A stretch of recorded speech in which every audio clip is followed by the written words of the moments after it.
Magandang gabi sa Pangasinan. Magandang gabi sa the rest of the Philippines. Magandang gabi sa lahat ng Pilipino.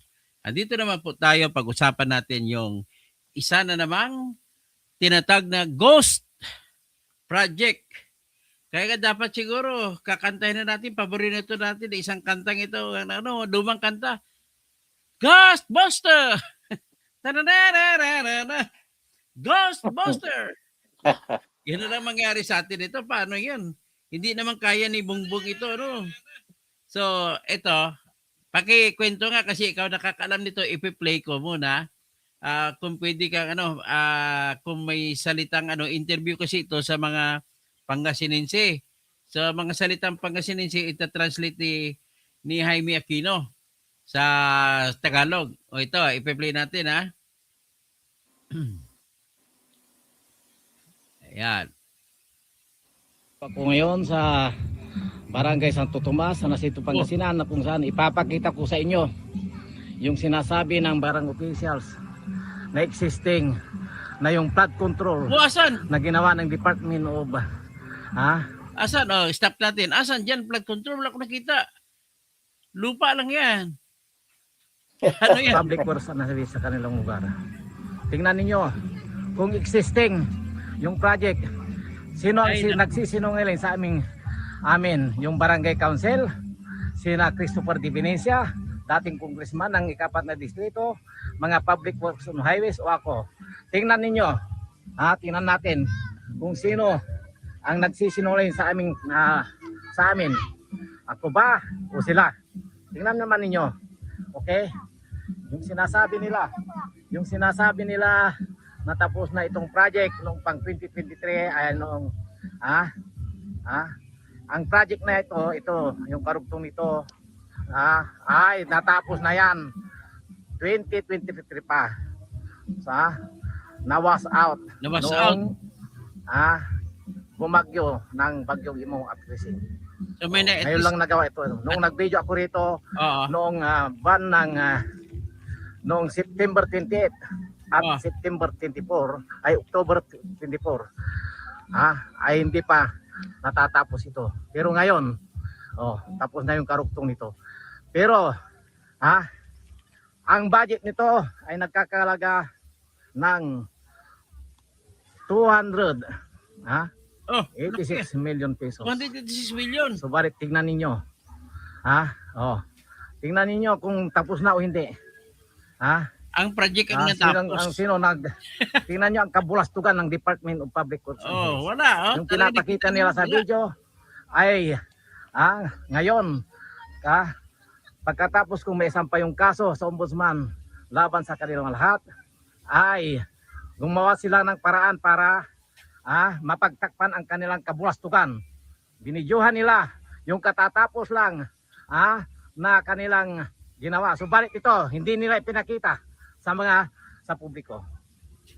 Kaya ito, malaking kabulastugan din ng mga barangay official na ayon sa kanila ay tapos na po ito.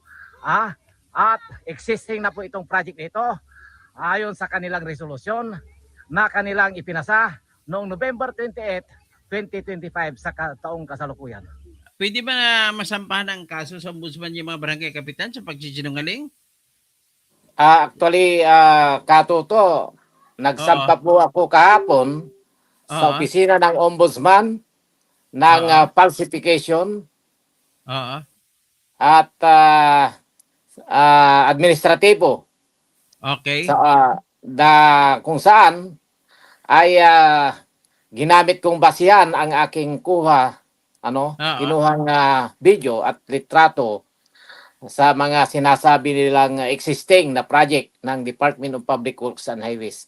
Alam mo, Katuto, sa totoo lang, yung mga residente talagang hindi sila naniniwala na tapos na yung project. Sa totoo lang, ipakita mo yung isa pang video na may mga residente para maliwanagan ang isipan ng ating mga taga-subaybay sa usaping ito. Sige, pakita ko na ngayon ang pangalawang video. Oo. Ito yon.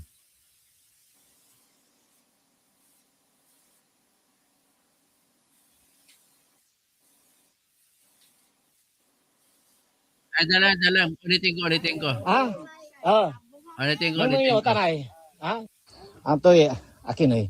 Manisa kayo, ya sumpalay project kay. Ah, ah, ah, asing singkero tapong yo, kasi. Ah, nang yo tanay. Nang yo, Anto, sangka nang yo mat, asi. No talagan, asumpalay ang project yo. Kung talagang tapos na ito na project na ito. Anong klaseng project yan? Goes Bakit out. nakatiwangwang pa rin? Tingnan natin. Sinasabi ng mga residente na hindi pa raw tapos. Nandito ako ngayon sa kanilang lugar. November 30. Umaga. Tingnan niyo, Mr. President Ferdinand Marcos Jr. Dadalhin ko ito ngayon. Ang video ito ay dadalhin ko sa inyong tanggapan para makita ninyo ang kabulastugan ng Department of Public Works and Highways sa Region 1. Tingnan ninyo. Mr. President, kung may natapos na proyekto ng Department of Public Works and Highways dito sa Barangay Santo Tomas. Tingnan ninyo, Mr. President.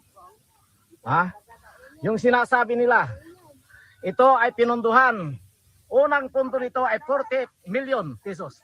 Kailan? Pangalawang, ito ay pinunduhan ng 2024. Ikalawang budget nito ay 187 million pesos. Laki. Tingnan ninyo, Mr. President. Tingnan nyo. Kung talagang totoo ang report ng mga aninimal na DPWH na yan. Antoy, akin eh. Manisa kayo, ya sumpalay project kay. Ulit. Asing singkero tapong yo, kasi. Ulit. Nang yo tanay. Nang yo, Anto, sangka nang yo mat, asi. No talagan, asumpalay ang project yo. Kung talagang tapos na ito na project na ito. Bakit Di ka mo na sampayan lang. Ginawa ng sampayan, oh. nakatiwangwang pa rin? Tingnan natin. Sinasabi ng mga Nalagyan nila ng kama, magiging rest house. residente na hindi pa raw tapos. Nandito ako ngayon sa kanilang lugar. November 30. Umaga. Tingnan niyo, Mr. President Ferdinand Marcos Jr. Dadalhin ko ito ngayon. Ang video ito ay dadalhin ko sa inyong tanggapan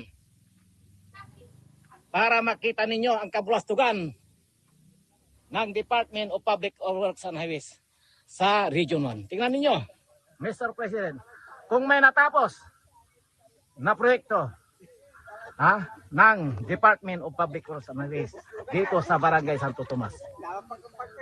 Tingnan ninyo, Mr. President. Yung sinasabi nila, ito ay pinunduhan. Unang punto nito ay 40 million pesos. Pangalawang, ito ay pinunduhan ng 2024. Ikalawang budget nito ay 187 million pesos. Tingnan ninyo, Mr. President. Tingnan nyo. Kung talagang totoo ang report ng mga aninimal na DPWH na yan. Antoy, akin eh. Manisa kayo. Okay, so pag-usapan natin. Pwede bang masabi mo kung saan eksaktong lugar yan? Ayan po ay kinuhanan ko yan sa Barangay Santo Tomas. Kasi nga nagpasa ang sangguniang barangay. Anong bayan? Santo Tomas, San Jacinto, Pangasinan. San Jacinto pa rin. Oo, kasi nagpasa ang sangguniang barangay ng kanilang resolusyon dated November 28. Okay. 2025 na kung saan ay sinasabi nila na existing daw yung mga project na ginawa ng DPWH sa kanilang lugar. O ngayon, bakit sila gumawa na wala naman?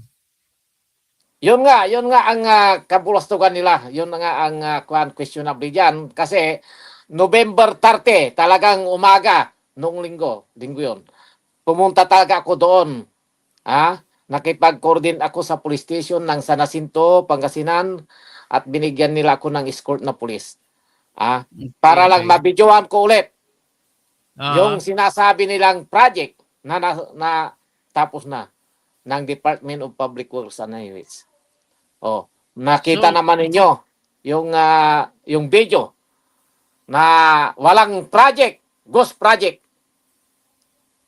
So anong kwan ito? Anong river ito? Anong ilog?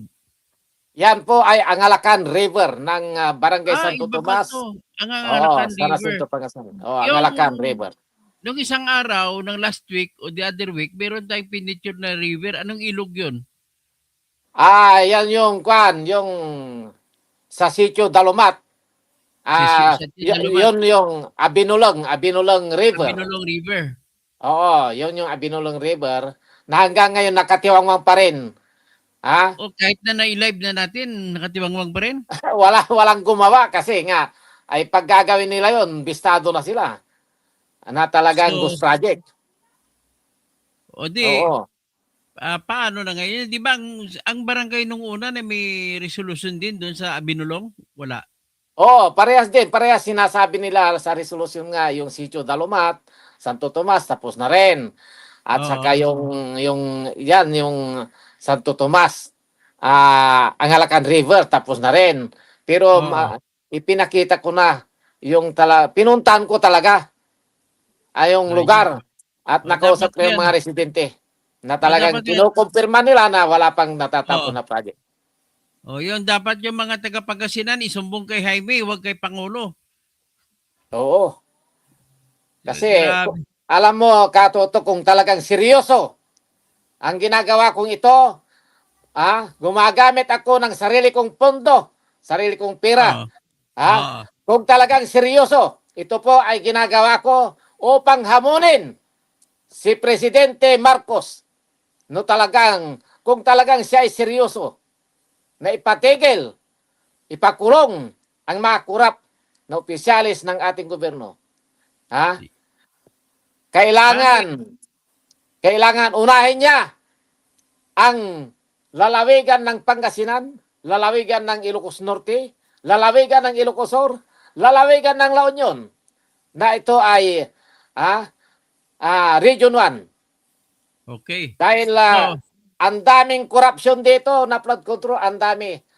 Alam mo, Katoto, para sa kaalaman ng mga residente ng Barangay Santo Tomas, San Jacinto, Pangasinan, umabot pala sa mahigit 526 million pesos ang pundong ginamit sa mga proyektong flood control sa kanilang lugar mula pa noong 2016 hanggang 2024. Ayon mismo sa record ng Department of Public Works and Highways sa Region 1. Di ba nung nakaraan, mayroong project dito si Ronel Rivera na director ng Ilocos Region na DPWH ang pumirma. Ano ba yung Tapos yung kontrata ay napanalunan ng kontraktor na Silver Wolves. At saka, anong isang partner niya? Lux Dragon. Lux Dragon. Sino ba yung may-ari Lux Dragon saka Silver Wolves? Akala ko Silver Wolves ang may-ari si Eric Yap. Oo, pero ang dami niya si Alvin Diego. Si Alvin Diego, yan ang pumirma. Oo, yan ang kapirmahan. Sabi mo noon na ang lumalakad ng project yan dati si Adrian Bersamin, yung apo ni Lucas Bersamin. Ayon ang sinasabi ng mga DPWH officials sa akin nung nakausap ko sila. Oo. So ngayon, kumusta si Ronel Rivera? Siyang pumirma ng pinakahuling kontrata na nagkakalaga 187 million. Ronel Tan. Wala man lang itinayo. Sa totoo lang, 8 ang nakalistang flood control project sa Barangay Santo Tomas. Na kung saan, 7 sa bilang na yan ay ghost project. Habang isa lang ang talagang ginawa at makikita ngayon. Okay. Ikaw naman, ghost na nga. Oh. Gusto pa hanapin. Huwag na hanapin. Di nang makita. Ghost na nga Oh. eh. Noong July 5, 2016, ayon Okay. sa record ng DPWS, natapos umano ang paggawa ng flood control na may halagang 9,705,000 pesos. Okay. Noong Agosto 2, 2018, ay natapos umano ang paggawa sa flood control na may halagang 8,890,000 pesos. Okay. Noong November 10, 2019, natapos umano ang paggawa ng flood control na may halagang 18,600,000 pesos. Ano Nung iba-ibang lugar ba yan? Iba-ibang lugar? Isang Magdamag lugar lang nila? yan, Barangay Santo Tomas lang yan. Baka magkapatong-patong na 3 simento Oo, doble. oo, oo. Noong September 17, 2023, natapos umano ang paggawa ng flood control na may halagang 21,774,000 pesos. Number 5. Ngayon, Oh. naalaala ko, yung sikat na mayor ng Pangasinan na si Dong Kalugay. Di ba yung BAT Construction sa kanya yon, siya may-ari. Na Oo, kahit siya. na mayor siya, nangungontrata pa. Siya talagang may-ari ng Bit Construction and Supply. At Kung saka, ang tawag, kung ang tawag natin sa congressman na kontraktor, ano yung tatawag natin kay Dong Kalugay na mayor? ewan ko talagang matagal. Ano? Major contractor? Talagang kwan yan. Ay, alam mo ba na kwan? Ipagpatuloy ko noong December 12, 2023, Oh. natapos umano ang paggawa ng flood control na may halagang 28,946,000 pesos. Oo. Noong January 18, 2024, natapos umano ang paggawa ng flood control na may halagang 48,247,000 pesos. So, bale, Grabe. sa totoo lang, katatapos lang na ginawa itong project na ito noong November 28, 2025, noong nabulgar ko na, noong binidyoan ko na yung project na hindi pa tapos. Noong Okay. December 5, 2024, ipinabidding ng Department of Public Works and Highways sa Region 1 ang paggawa sa Phase 1 ng flood control. Phase 1 ito ng Santo Tomas na may halagang 187,239,000 pesos. Pero makikita mo naman katoto doon sa video na walang proyekto na ginawa. Nang nasabing proyekto ay iginawad ni DPWH Regional Director Ronel Tan sa Silver Works Construction Corporations noong January 3, 2025. Pangwalo. Okay, sige, diretso. Diretso ko. Pangwalo. Noong December 18, 2024, ay ipinabidding ng DPWH Region 1 ang paggawa ng Phase 2 flood control system sa Barangay Santo Tomas na may halagang 193 million pesos. Grabe At matatapos daw ang paggawa sa buwan ng Oktubre 2025. Ayon pa rin sa record ng DPWH ng Region 1. November na ngayon. November na ngayon. Nasaan ang pera sa mga proyekto niyan? Hindi ko alam. Tingnan mo. Noong July 3, 2023 ay natapos na rin ang paggawa ng hanging bridge. Pero alam mo kung magkano yung hanging bridge? Umabot ito sa halagang 8,691,000 pesos. Na ayon sa mga residente, overpriced at wala naman silang pakinabang sa nasabing proyekto dahil wala naman dumadaan sa kanila doon sa hanging bridge na yan. Kaya useless na project. Dumaan Useless na project. Unggoy ba dumaan? Baka unggoy ng Pangasinense yung dumaan. Useless na project ito ng Department of Public Works and Highways. Hiling ng mga residente sa ICI at kay Pangulong Marcos, imbestigahan ang mga proyekto ito. Kung magkano ang kinita ng pamilya de Benicia kasi matagal na silang congressman sa ika-4 ng distrito ng Pangasinan. Mga opisyalis ng DPWH Region 1, mga kasabwat nilang kontratista at mga bayarang media sa Dagupan na alaga ng pamilya de Benicia na walang ginawa kundi sirain na aking pagkatao, matapos kung may isang pangkasong plunder at iba pang kaso laban sa mga nasabing opisyalis sa opisina ng Ombudsman noong November 26, 2025. Okay. So ano nang development sa kasong sinampa mo kasi na balita naman 'yon na natunghayan natin. Alam mo, Masyadong marami ang coverage. Katuto, kanina may ipinable sa isang media account ng Okay. Country Mail na nakakuha raw ng clearance si Tok Vitivinencia sa Office Saan? ng Ombudsman na clear daw siya. Samantalang wala pang 10 araw na naisampa yung kaso, nagkaroon na raw, mayroon na raw siyang clearance na wala daw siyang kaso sa opisina ng Ombudsman. Panibagong issue yan. Bakit Oo. si Remulla ang sisigilin natin yan? Oo. Bakit nagkaroon ng clearance? Nagkaroon ng clearance. Yun ang naipublish dito ha. Tapos usap-usapan na ngayon sa social media sa Pangasinan, sa mga radio station, yung mga binabayaran nilang media, ikinakalat na ngayon na yung isinampa kong kaso ay walang katotohanan. Piki raw yung mga dinala kong dokumento sa opisina ng Ombudsman at saka buy kikil daw ako. Ha? Extortionist. Extortionist. Extortionist. Magkano kinita mo? Extortionist. Oo. Sabi nila, nangungutong daw ako ng 5 milyon peso sa isang kontratista. Hindi naman nila pangalanan. Sinong kontratista? Ay, wala naman pangalan. Sinasabi pa nila na ako raw ay tinanggal sa National Press Club dahil sa kalukuhan ko raw. Ay, pati, yung mga personal kong, personal sa nakakuan sa buhay ko, ay, kinakalat kanila sa isyong ito. Tumulong lang po ako sa mga residente ng Santo Tomas sa bayan ng San Jacinto, Pangasinan. Kasi nakita nila, baha, walang proyekto, pero yun na, nalaman na may proyekto. Matanong kita, ang regional director diyan si Ronel Tan, di ba? Opo. Siya yung asawa ni Helen Tan na gobernador ng Quezon Province. Opo. Oo, so ngayon nag-resign siya. Nag-retire na daw siya. Pero may balita kanina lumabas na pinatawag siya ni Vince Sison sa may bagong kaso, may kaso na siya. Pinatawag siya sa DPWH. So iyan ang bago dito. Kasi, sa totoo kaso, teka muna, ang kaso na dahilan kung bakit siya pinatawag ay yung kaso sa Bawang La Union na flood control. Pinapa-explain siya.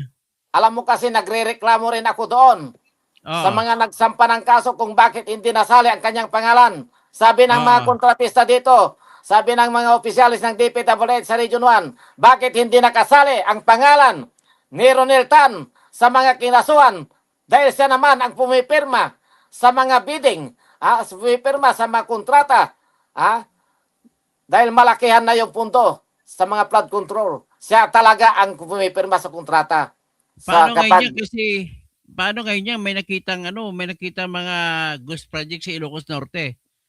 Yan ang malaking tanong yan. Dahil alam mo, sa tutulang katuto, kung talagang seryoso, si Pangulong Marcos, unahin niya yung Ilocos Norte, Ilocos Sur, La Union at Pangasinan. Dahil dito nakasentro, taga rito siya sa Ilocos Region. Kaya ang panawagan namin kay Pangulong Ferdinand Marcos Jr., wag niyang kalungin yung mga regional director ng DPWH sa Region 1. Wag niyang kalungin. Nakita ko, in-examine ko, ang sumbong sa Pangulo website, ang pinakamalaking contractor dyan sa Ilocos Norte ay 2 lang. Yung isa, yung Alcid, ng construction company ng mayor ng Lawag. At saka yung isa, mga kumpanya ni Diskaya.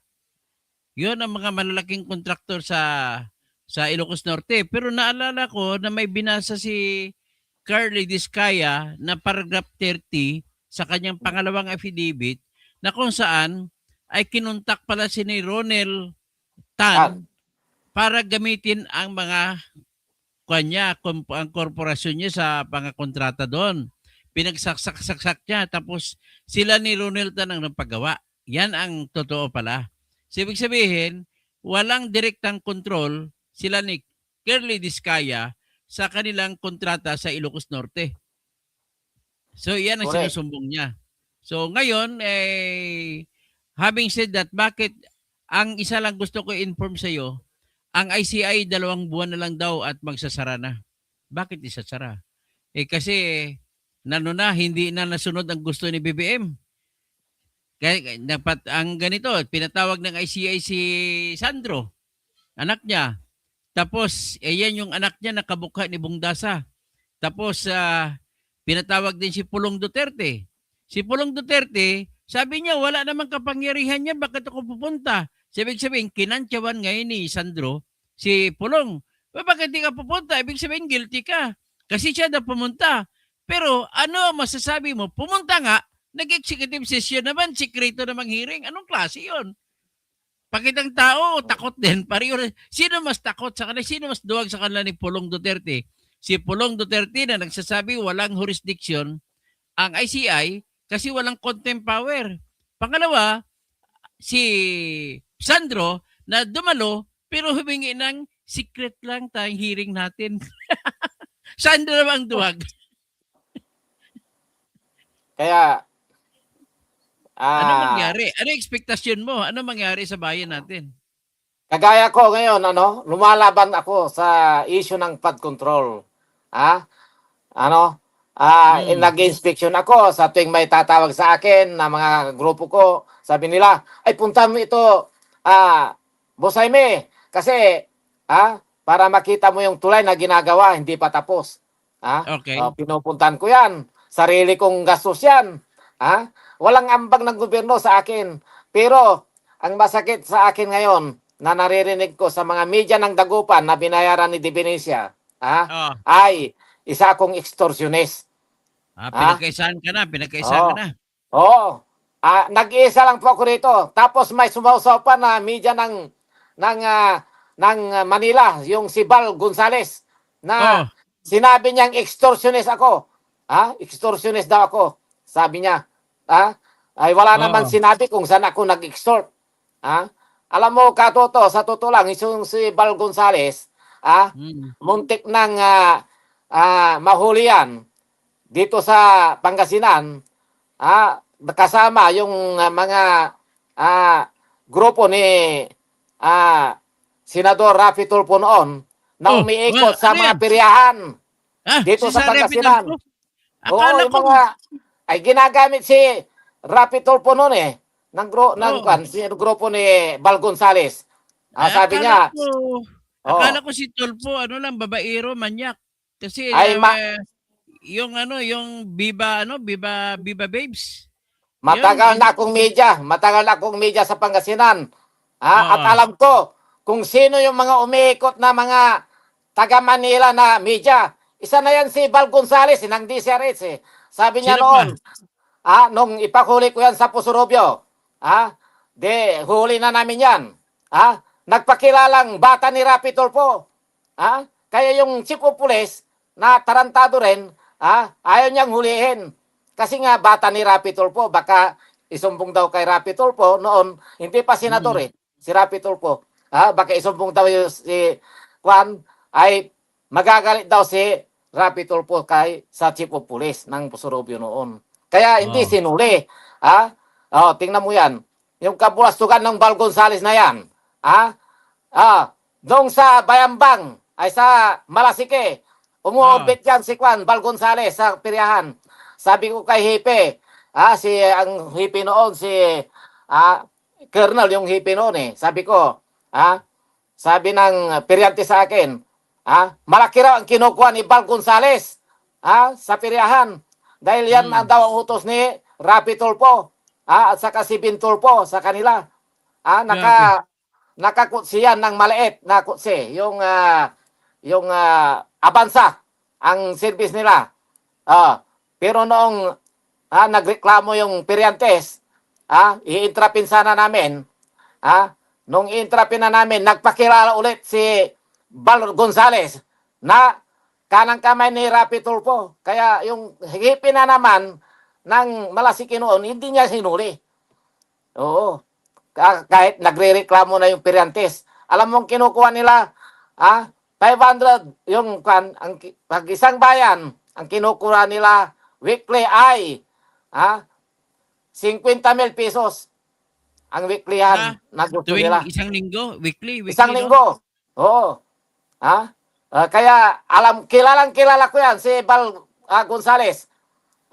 Ipapa-entrap sana namin yan kasi sa reklamo ng yung Periantes sa Malasiki noon. Okay.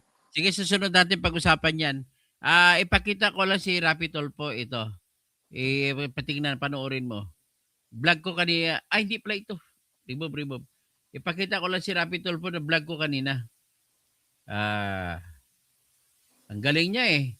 Tawag sito, ano siya, magandang babae ang kausap niya. Pero may bagong chika ko na nakukuha eh. Pero i-confirm ko pa na ano pala siya, killer pala siya ng Pegasus. Pegasus ba? Killer siya ng Pegasus. Kaya gusto niyang kumanta, Pegasus! Pegasus! So, kasi actually viral ngayon itong isa ako sa nito nagpadala nag-vlog nito eh. Yung babae, umamin ang babae na nasa daw nililigawan. Sabihin natin niligawan ang babae, pero sinasabi niya talaga ha. So, share screen ito si Rapi Tulfo. Pakinggan mo, i-play ko lang kay Rapi Tulfo. Pakinggan ng lahat na nakikinig sa atin bago tayo umalis. Mi amigo, amiga. Ito tayo ngayon. Si Rapi Tulfo pala, manyak. Yun, hindi ko lang naman yung babaeng yun. Inalokan yung magandang babae, 6-bomb girl ata yun. Inalok niya na makasex. At hindi pa yan sex, wala pa. Date pa lang yun. May tip na kagad, 300,000 maximum. Ganon kagaling si Rapi Tulfo. Kasi may robust lagi. Robust. Nag-advertise robust. Tulfo? Robust. Alam mo, kahit pribadong buhay mo ito, pakialaman kita rito. Kasi pag senador ka, hindi po pwede na magkaroon ka ng immoralidad. Kasi unang-una ang obligasyon ng isang opisyal ng bansa. Pag tiningnan mo sa Section 1, Article 11, Section 1 ng Constitution ay nagsasabi, public office is a public trust. So paano ka magkaroon ng public trust kung manyak ka? Yan ang pinaka-problema dito sa ngayon. Kaya pupunain natin si Rapi Tulfo habang hindi pa nangyayari. Kasi inaalok niya itong magandang chicks dito na makasex kapalit ng pera. Ito yan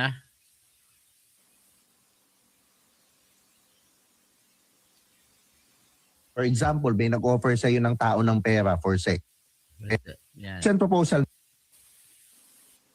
Yan. Send proposal meaning, for example, may nag-offer sa'yo ng tao ng pera for sex. Ito kay Boss Idol. Yan ang magandang babae. Boss Idol ito. Ulit. Send proposal meaning, for example, may nag-offer sa'yo ng tao ng pera for sex. Opo, meron. Meron, madami. Madami. Anong pinakamadami? Businessman o politiko? Ala, politiko. Wala. Senator. Politiko, senator. Sino kaya? Patuloy natin. Senator. Naku po. Okay. Si Senator. Magkano Si ino-offer ni Senator? Ano pa lang. Si Senator. Tip pa lang, paldo Palang yan paldo na. na. Tip pa lang, paldo na. Paldo na. Tip pa lang, paldo na. Magkano mag-tip si Senator? Abot ng 250 to 300. Yeah, 250,000 hanggang 300,000. So magkipag-date pala, wala pang, hindi pa siya nakagalaw, may tip na. 150 to 300. Yes, Wala pang po. nangyayari to. Wala pa po. Wala pang nangyayari. Ano ng senador, ano? Grabe, no? Napaka, ano, no? Opo. Napaka generous pala nila, no? Kasi Yeah. galing sa tax. Ayan! Diretso. Tatanungin siya kung sinong senador. Oo nga, no? Okay din si Boss Idol ah. Mga galing sa tax, mas lalo si ano. Kita mo nag-hearing sa Senado. Nandun, Ay nako. example, may nag-offer sa'yo ng madami. Anong pinakamadami? Businessman o politiko? Hala, politiko. Wala. Senado. Senator. Senator. Naku po. Okay. Naku po. Si Senator. Magkano Ay, si ino-offer ni Senator? Ano pa lang. Tip pa lang, paldo na. Tip pa lang, paldo na. Tip pa lang, paldo na. Magkano mag-tip si Senator? Abot ng 250 to 300. 250 to 300. Yes. Wala pang nangyayari to. Wala pa po. Ganun ang senador, ano? Grabe, no? Napaka, ano, no? Opo. Napaka generous pala nila, no? Kasi Yeah. galing sa tax. Oo nga, no? Mga galing sa tax, mas lalo si ano. Kita mo nag-hearing sa Senado. Nandun ba sila sa listahan na to? Wala. Wala. Wala Wala siya. sa Baka hindi listahan. Wala bracket. siya. Nandun sa hearing, yung mga nag-offer. Nandun. Nandun. Oo, nandun, syempre. Nako, okay. Ito na lang, Ha, final. dumadalo Yung ng nandun- hearing. Nandun sa hearing. Sino kaya yan? Lagi nandun sa hearing kung mag-hearing tungkol sa flood control project. Sa hearing na senator, bigyan mo ko initials lang. Hala, sobrang dali kasi. May why. Why? Why? Sino? May Si- why. Rafi? Sino isa? Si GC? Si Joely? Si Miggy? Si Berry? Si Robini Padilla? Tingnan natin. Sino? May Y daw sa dulo. Ang pangalan. First letter. First name. First letter. R. R. Sino? Si Robini? Si Rapi? Si Erwini? Ayan. Ang ang first name, di ba? Parang Opo. first name. Oh. Last letter ng last name. F na lang. Yes Ha? na lang. F ang last name. Last letter ng... Sino ba last ang senador name, ng F na lang daw. F Apelido. na lang. Opo. Si Robin Yun ang last Padilla. letter, yung elf. Hindi. Second, pangalang. Second to the last letter. Pangalawang letter ng last F. name. Oh. Opo. Send proposal meaning, for example, may nag-offer sa'yo ng tao ng pera for sex. Oo. Baka si Rodrigo Meron, Duterte. madami. Dami. Madami. Anong pinakamadami? Baka Businessman Robin o politiko? Padilla. Hala, politiko. Wala. Senado. Ayan okay. Senator. Yan na lang. Okay na at least. Okay na tayo. Kita mo na, James? Oo. Kita mo na, sino yun? Yung lagi mo nakikita, pumunta dyan sa Pangasinan. R ang umpisa. First name. Alam mo no Why? kung Oh. alam mo katuto kung hindi pa namatay yung driver ni Dung Kalugay na taga rito Oo. sa Manawag. Oo. Ha? Alam mo ba kung magkano ibinibigay kay sa mga Tulfo Brothers Oh. ni Dung Kalugay? Oh. Milyon. Oh, ano million. Ano Oo. yun? 2 million, 1 million, 3 million. Kasi 'di ba mayroon siyang negosyo noon na sigarilyo. Yung walang tax na sigarilyo. Smuggler na ni sigarilyo. Oo, 'di ba nahuli yan noon? Nahuli doon Kalugay. Nahuli yung grupo ni Dung Kalugay nahuli na ng kawan. Anyway, sa sunod natin Oo. pag-usapan yan. Naubos ng oras natin, ha? Mm. Sige. Sige. Magandang pag-usapan natin. Maraming salamat po.